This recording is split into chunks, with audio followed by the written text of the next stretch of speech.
I don't even think he understands the fundamentals of what is going on here. There are millions of students in this country who are extremely concerned at what is going on and who are convinced that the Indian examination system is a fraud. That is what is at stake here. Millions of people believe that if you are rich and if you have money, you can buy the Indian examination system. And by the way, and this is the same feeling that the people in the opposition have. अध्यक्ष महोदय, ये सरकार किसी और का record बनाए ना बनाए, लेकिन पेपर लीक का रिकॉर्ड जरूर ये सरकार बनाएगी। वहीं शिक्षा मंत्री धर्मेंद्र प्रधान ने राहुल गांधी के बयान को दुर्भाग्यपूर्ण बताया। उन्होंने कहा कि परीक्षा व्यवस्था को बेकार कहना ठीक नहीं है, ये एक बेहद निंदनीय है। चिल्लाने से सच झूठ नहीं हो जाएगा साहब। ये जो कहा गया देश की अभी की एग्जामिनेशन सिस्टम रबिश है सर, इससे दुर्भाग्यजनक बयान देश की नेता प्रतिपक्ष का कुछ नहीं हो सकता है सर। मैं कठोर शब्द से इसको निंदा करता हूं।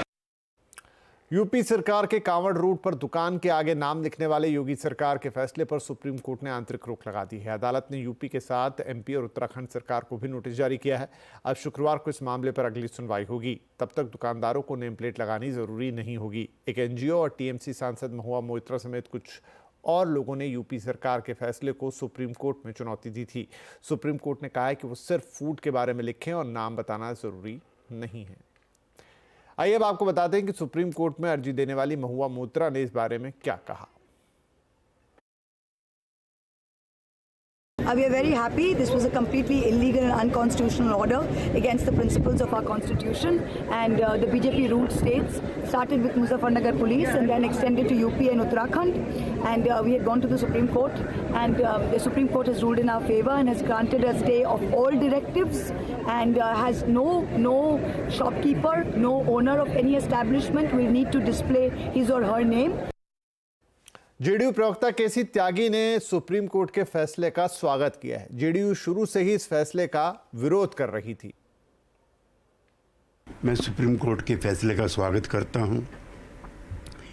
इससे समाज में जो द्विधा और विभाजन की आशंका चल रही थी उस पर रोक लगेगी और भविष्य में भी राज्य सरकारों को इस तरह के प्रतिबंध लगाने से पहले, नोटिस जारी करने से पहले सामाजिक सरोकारों को ध्यान में रखना चाहिए और प्रधानमंत्री का वक्तव्य भी उनके दिमाग में रहना चाहिए।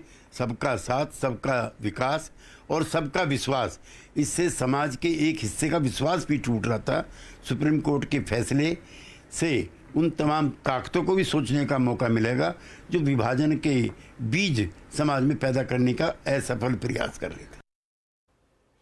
चलो यहाँ पर लेंगे एक छोटा सा ब्रेक, लेकिन ब्रेक के बाद कुछ और खबरें।